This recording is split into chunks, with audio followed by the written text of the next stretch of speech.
నిరుద్యోగం 100 సీట్లపై రేవంత్ కేటీఆర్ మధ్య మాటల తూటాలు పేలాయి. 60,000 ఉద్యోగాలు ఇచ్చామని రేవంత్ అంటే మా హయాంలో ఇచ్చిన నోటిఫికేషన్లకు మీరొచ్చి నియామక పత్రాలు ఇచ్చారు అని కౌంటర్ ఇచ్చారు కేటీఆర్. 100 మళ్ళీ అధికారంలోకి వస్తాము అని రేవంత్ అంటే రాష్ట్రంలో ఏ వర్గం కూడా కాంగ్రెస్కి ఇంకొకసారి ఓటు వేయదు అన్నారు కేటీఆర్. ఇద్దరి మధ్య డైలాగ్ వాచ్ చూద్దాం. సవాల్ విసురుతున్న కిషన్ రెడ్డికి, కేటీఆర్ కు, కేసీఆర్ కు, నరేంద్ర మోడీకి మొదటి సంవత్సరంలో మా ప్రభుత్వ ఉద్యోగాలలో 60,000 నియామకాలు చేపట్టింది.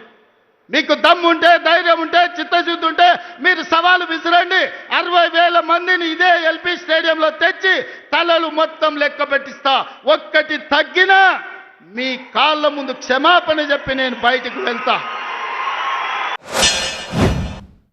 60,000 తలకాయలు లెక్క పెడతారట. మంది పుట్టిన బిడ్డలు మా బిడ్డలు అని చెప్పుకునే బాపత్ కేసీఆర్ గారు ఇచ్చిన ఉద్యోగాలు, కేసీఆర్ గారి ప్రభుత్వంలో ప్రారంభమైన నియామకాలు నీ టైంకి వచ్చే వరకు కాగితం ఇచ్చే మోకా నీకు దొరికితే దాన్ని పట్టుకొని నేను ఇచ్చిన ఉద్యోగాలంటే సిగ్గుందని అడుగుతా ఉన్నా. వస్తావా అశోక్ నగర్కి చర్చకి? అశోక్ నగర్లో పెడదాం, వస్తావా? నిరుద్యోగుల మధ్యన చర్చ వచ్చిందిగా. నువ్వు మీ రాహుల్ గాంధీ ఛాయ్ తాగి పోజులు కొట్టి తెలుగులో ట్వీట్ పెట్టి మొదటి సంవత్సరంలో 2 లక్షల ఉద్యోగాలు ఇస్తాం అని నరికి 2 ఉద్యోగాలు మాత్రం సంపాదించుకొని నువ్వోటి ఆయన ఒకటి తప్పించుకొని తిరుగుతున్నారు కదా. వస్తావా అశోక్ నగర్కి చర్చకి? దమ్ముందా, సిగ్గుందా? మందికి పుట్టిన బిడ్డలు మా బిడ్డలని చెప్పుకోనికే. इन लोगों के तरफ से आपको मैं वादा करना चाहता हूं, आने वाले चुनाव में 15 parliament seat, 100 assembly seat Telangana में जिताएंगे. दिल्ली को हम 15 पार्लियामेंट एमपी को बना भेज देंगे. 100 एमएलए को जिता के यही दोबारा हम सरकार बनाएंगे. आपके जिम्मेदारी सोनिया जी को, राहुल गांधी जी को, प्रियंका जी को, केसी वेणुगोपाल जी को आप यहां पर लेकर आना. सरकार जिताने का जिम्मेदारी हमारे भाइयों का.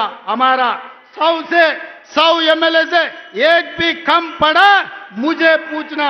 100 से एक भी कम नहीं होने दूंगा. ये मेरा वादा है.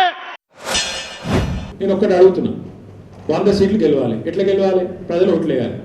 ఎవరు ఓట్లు వేయాలి? దళిత బంధు రేవంత్ రెడ్డి గారి ద్వారా అందుకున్న దళితులు ఓట్లు వేయాలనా? ఎస్సీ ఎస్టీ డిక్లరేషన్ అమలు చేసినందుకు, 12 లక్షల అభయ హస్తం ఇచ్చినందుకు దళితులు గిరిజనులు వేయాలనా?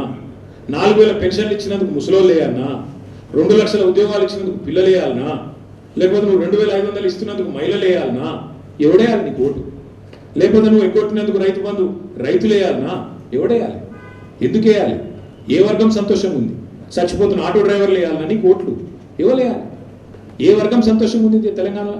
ఒకటే ఒక వర్గం సంతోషంగా ఉంది. రేవంత్ రెడ్డి ఆయన తొత్తిగా ఓటు ఉంటుంది.